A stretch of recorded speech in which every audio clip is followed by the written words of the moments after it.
Thank you. You know, Mr. Secretary, I get struck by you as an honorable man, but I also get struck as someone who, in the role that you've had, has played the role of see no evil, hear no evil, speak no evil. So I'm going to give you a chance to prove me wrong. Ambassador Sondland is our United States ambassador to the EU, is that correct? That's correct. Ukraine is not part of the European Union, is that correct? That is correct. Did you know what Ambassador Sondland was up to as it relates to Ukraine? I was aware that he had been tasked with the president with working with our other colleagues who were involved in Ukraine policy in assisting them. Now, when you responded to Senator Shaheen and to some extent Senator Kaine about Rudy Giuliani and that sometimes private citizens have a role, you're not suggesting that what Mr. Giuliani did in this case was kosher, okay, or correct, is it? I can't offer a judgment that what he did was kosher or correct, because I'm not sure exactly what he was up to in toto with respect to Ukraine. So you're the number 2 person at the State Department.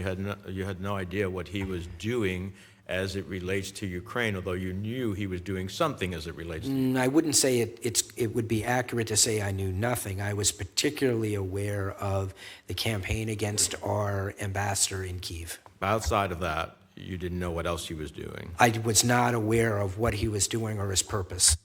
Would you say that Putin and in Russia there is corruption?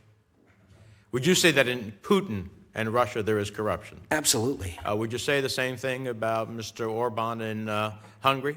I think corruption is endemic across that Yet region. these 2 people are the 2 people who were talking to the president about corruption in Ukraine.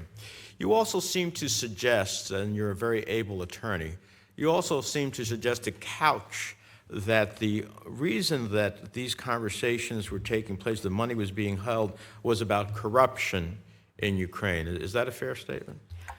I didn't know it at the time. I'm characterizing, my characterization of what the president was saying now was that it was about anti-corruption reform. And if you had asked me... You're characterizing his statement. Yes. So, and if But you your own view, why was money being held? So as I think I've said to some members of the committee, if you had asked me in July, I was aware that money was being withheld.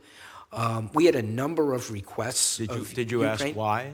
Excuse me? Did you ask why money was being held? I did not. You did not. No, but I was aware that we had requests of the Ukrainian government, not just on anti-corruption reform, but energy reform and economic reform, all of which was important to our But none of that policy. conversation has come forth even under the president's conversation. It's all about corruption, right?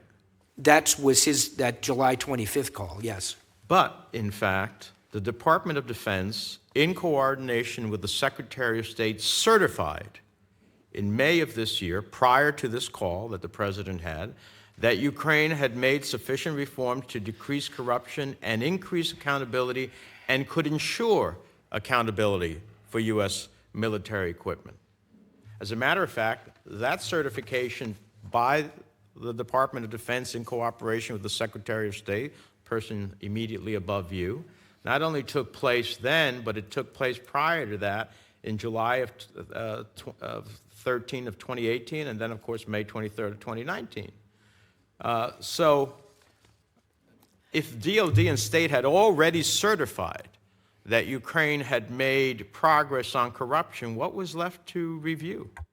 For purposes of our assistance that was being provided to Ukraine, that assistance wouldn't be diverted for corrupt purposes. And in fact, I recall a conversation with Secretary Mattis back in 2018 about those issues, providing that assistance. What did you do to dislodge the money? Nothing? What did you do to dislodge the money? To dislodge the money, I did not personally take any action. Did you call OMB? No, I had conversations about OMB. My perspective was that there were a number of programs that were being, funding was being held for, including the Northern Triangle countries. My focus at the time, in August and into September, was on the funding for the Northern Triangle countries. Okay. I was leaving it to our ambassador, Ambassador Taylor, Volker, and so forth, I was informed. In fact, I went up to testify before the House Appropriations Subcommittee on Northern Triangle country I appreciate funding. that. I'm focused on the position for which you're nominated. Yes, and what you that did was in the that. day I was told, I was handed a note that informed me, among other things, that the Ukrainian assistance, I believe it was September 11th, had been, the hold had been lifted. Mr. Chairman, I ask you now to consent to introduce into the record the letter of the Undersecretary of Defense directed to you as the chairman of the committee, May 23rd, 2019. That'll be entered. Mr. Secretary, just a couple of other final questions here. Isn't it true that Russia illegally occupies Crimea, continues to conduct attacks in eastern Ukraine? Absolutely. Isn't it true that more than 13,000 Ukrainian troops and civilians have been killed in the conflict since 2014? I believe I testified to that Isn't earlier. it true that Russia conducted a chemical weapons attack in the United Kingdom in 2018? It did, and we expelled Isn't it 60 true that Russians. Russia assaulted our elections in 2016 using cyber attacks and disinformation? Indeed. Isn't it true that Russia illegally occupies part of Georgia's territory? Part of Isn't it true that Russia illegally occupies part of Georgia's territory? Georgia. Yes, indeed. Isn't it true that Russia's bombing campaign in Syria also involved bombing innocents? I'm sorry. Didn't the bombing the campaign- Russian bombing in Syria, Yes. the campaign, also involve bombing innocents? I believe so.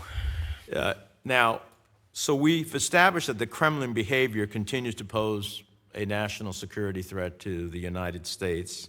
Congress sought to address that to the Countering America's Adversaries Through Sanctions Act that it passed 98-2 and the president signed into law. So does it help or hinder U.S. national security when President Trump characterizes Russia's interference as a hoax?